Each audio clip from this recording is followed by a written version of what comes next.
Segundo Reis, capítulo 12. No 7º ano do reinado de Jeú, Joás começou a reinar. Ele reinou 40 anos em Jerusalém. A mãe dele se chamava Zíbia e era de Berseba.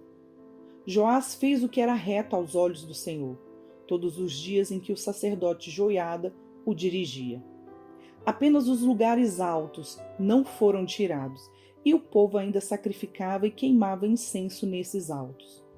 Joás disse aos sacerdotes: todo o dinheiro das coisas santas que for trazido à casa do Senhor, a saber, a taxa pessoal, o resgate de pessoas segundo a sua avaliação e todo o dinheiro que cada um trouxer voluntariamente para a casa do Senhor, deverá ser recebido pelos sacerdotes, cada um dos seus conhecidos, e que os sacerdotes reparem os estragos do templo, sempre que houver um reparo a fazer. Mas, no 23º ano do reinado de Joás, os sacerdotes ainda não tinham reparado os estragos do templo. Então o rei Joás chamou o sacerdote Joiada e os outros sacerdotes e lhes disse: por que vocês não estão reparando os estragos do templo? Agora, pois, não recebam mais dinheiro de seus conhecidos, mas entreguem-no para a reparação dos estragos do templo. Os sacerdotes concordaram em não receber mais o dinheiro do povo e concordaram também que não ficariam encarregados de reparar os estragos do templo. Então o sacerdote Joiada pegou uma caixa, fez um buraco na tampa e a pôs junto ao altar, à direita de quem entrava na casa do Senhor. Os sacerdotes que guardavam a entrada da porta depositavam ali todo o dinheiro que era trazido à casa do Senhor. Quando viam que já havia muito dinheiro na caixa, o escrivão do rei e o sumo sacerdote vinham, contavam e ensacavam o dinheiro que se achava na casa do Senhor. O dinheiro, depois de pesado, era entregue aos que dirigiam a obra e tinham o seu encargo à casa do Senhor. Estes pagavam os seus carpinteiros e os construtores que reparavam a casa do Senhor, e também os pedreiros e aos cortadores de pedras.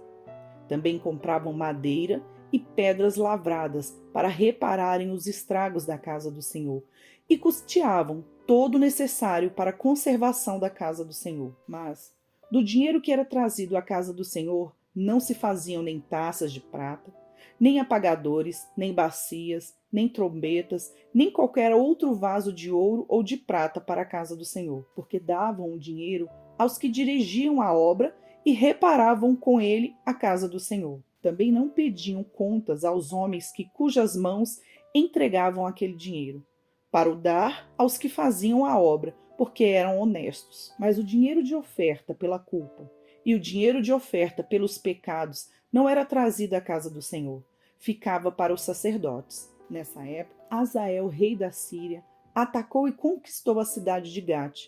Depois Hazael resolveu marchar contra Jerusalém. Porém, Joás, rei de Judá, pegou todas as coisas santas que Josafá, Jeroão e Acasias, seus pais reis de Judá, haviam dedicado, bem como todo o ouro que havia nos tesouros da casa do Senhor e no palácio real, e os mandou a Hazael, rei da Síria. E este se retirou de Jerusalém. Quanto aos demais atos de Joás e tudo que fez, não está tudo escrito no livro da história dos reis de Judá? Os servos de Joás se levantaram, fizeram uma conspiração e mataram Joás na casa de Milo, que fica na descida para Sila. Josacar, filho de Simeate, e Josabade, filho de Somer, servos de Joás, o atacaram e ele morreu. Joás foi sepultado no túmulo de seus pais na cidade de Davi, e Amazias, seu filho, reinou em seu lugar. Segundo Reis, capítulo 13. No 23º ano do reinado de Joás, filho de Acasias, rei de Judá, Jeoacás, filho de Jeú, começou a reinar sobre Israel em Samaria, e reinou 17 anos. Jeoacás fez o que era mal aos olhos do Senhor, e andou nos pecados de Jeroboão, filho de Nebate, que este levou Israel a cometer.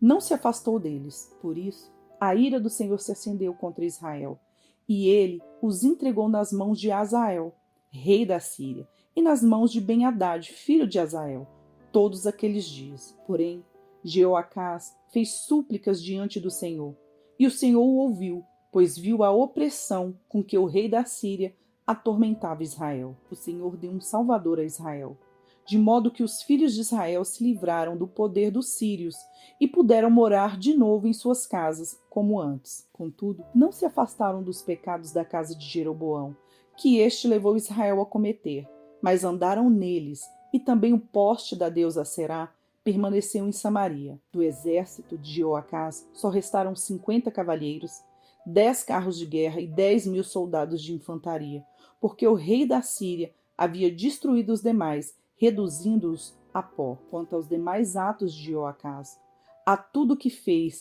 e o seu poder, não está tudo escrito no livro de história dos reis de Israel? Jeoacás morreu e foi sepultado em Samaria, e Jeoás, seu filho, reinou em seu lugar. No 37º ano do reinado de Joás, rei de Judá, Jeoás, filho de Jeoacás, começou a reinar sobre Israel em Samaria, e reinou 16 anos. Fez o que era mal aos olhos do Senhor. Não se afastou de nenhum dos pecados de Jeroboão, filho de Nebate, que este levou a Israel a cometer, porém andou neles. Quanto aos demais atos de Jeoás, a tudo que fez e o seu poder com que lutou contra Amazias, rei de Judá, não está tudo escrito no livro de história dos reis de Israel? Jeoás morreu, e no seu trono se assentou Jeroboão.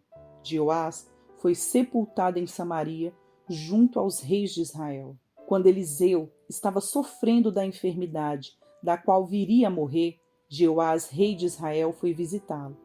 Chorou diante dele e disse: meu pai, carros de Israel e seus cavalheiros. Então Eliseu disse ao rei: pegue um arco e algumas flechas. E Jeoás pegou o arco e as flechas. Eliseu disse ao rei de Israel: empunhe o arco. E o rei fez assim. Então Eliseu pôs as mãos sobre as mãos do rei e disse: abra a janela que dá para o leste. O rei abriu. Eliseu continuou: atire. E o rei atirou. Então Eliseu disse: flecha da vitória do Senhor, flecha da vitória contra os sírios. Você vencerá os sírios em Afeca até acabar com eles. Eliseu disse mais: pegue as flechas. E ele as pegou. Então disse ao rei de Israel: atire contra o chão. O rei fez isso 3 vezes e parou. Então o homem de Deus ficou indignado com ele e disse: você deveria ter atirado 5 ou 6 vezes, e assim venceria os sírios até acabar com eles. Mas agora vai vencê-los só 3 vezes. Eliseu morreu, e o sepultaram. Ora, bandos de moabitas costumavam invadir a terra no começo do ano. Aconteceu que enquanto alguns sepultavam um homem, eis que viram um desses bandos. Então jogaram o homem na sepultura de Eliseu e fugiram. Quando o cadáver tocou nos ossos de Eliseu, o homem reviveu e se levantou sobre os seus pés. Azael, rei da Síria, oprimiu Israel durante todo o reinado de Jeoacás. Porém, o Senhor teve misericórdia de Israel, se compadeceu deles e voltou-se para eles, por amor da aliança com Abraão, Isaque e Jacó. E não quis destruí-los, e até agora ainda não os expulsou da sua presença. Azael, rei da Síria, morreu, e Ben-Hadad, seu filho, reinou em seu lugar. Jeoás, filho de Jeoacás, retomou das mãos de Ben-Hadad da cidade que na guerra este havia tomado de Jeoacás, seu pai. 3 vezes Jeoás o derrotou e recuperou as cidades de Israel. Miqueias, capítulo 3. Eu disse: escutem agora, governantes de Jacó e chefes da casa de Israel. Por acaso não é a vocês que compete conhecer a justiça? Mas vocês odeiam o bem e amam o mal. Arrancam a pele do meu povo e a carne de cima dos seus ossos. Vocês comem a carne do meu povo e lhes arrancam a pele. Quebram os seus ossos e os repartem em pedaços que vão para a panela e em carne que vai para o caldeirão. Um dia eles hão de invocar o Senhor, mas ele não os ouvirá. Naquele tempo, esconderá deles a sua face, por causa do mal que praticaram. Assim diz o Senhor a respeito dos profetas que fazem o meu povo andar errante e clamam paz quando têm o que mastigar, mas apregoam guerra santa contra aqueles que não lhes dão nada para comer. Por isso, vocês terão noites sem visões, vocês terão trevas sem adivinhações. O sol se porá sobre os profetas, e o dia se transformará em escuridão. Os videntes serão envergonhados, e os adivinhos serão humilhados. Todos eles colocarão a mão sobre a boca, porque não haverá resposta de Deus. Quanto a mim, estou cheio do poder do Espírito do Senhor, cheio de justiça e de força, para declarar a Jacó a sua transgressão e a Israel o seu pecado. Escutem agora isto, governantes da casa de Jacó e chefes da casa de Israel, vocês que detestam a justiça e pervertem tudo o que é correto, que edificam Sião com sangue e Jerusalém com iniquidade.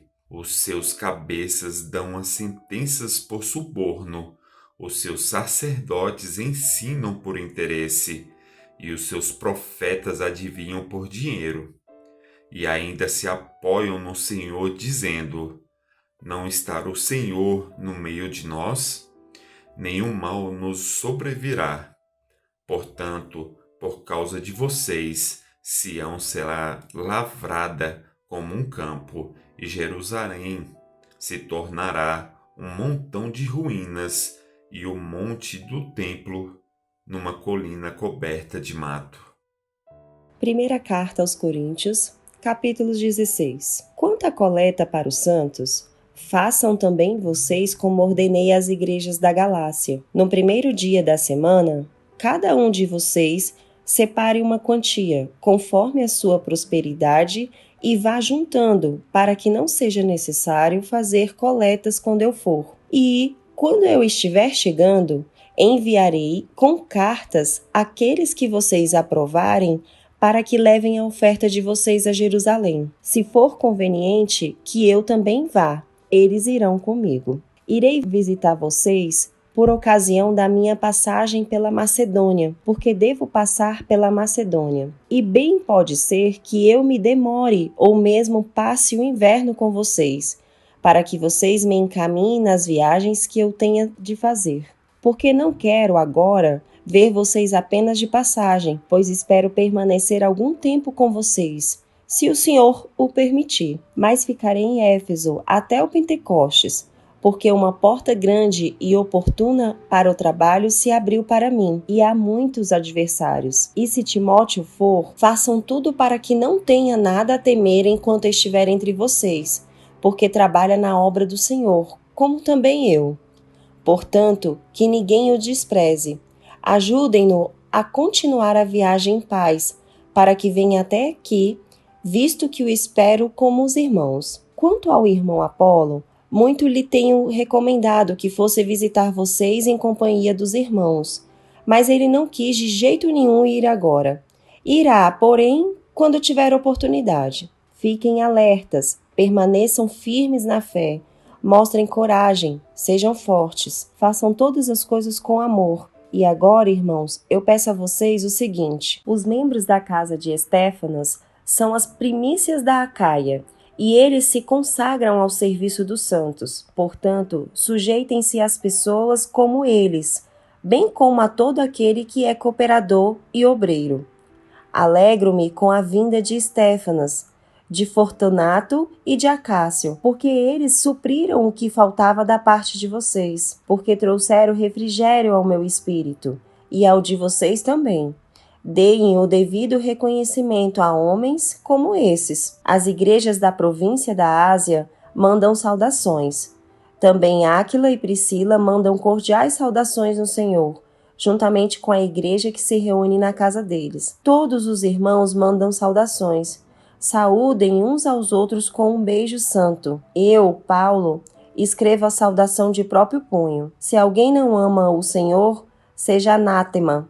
Maranata, a graça do Senhor Jesus esteja com vocês. O meu amor esteja com todos vocês em Cristo Jesus. Curta, comente e compartilhe.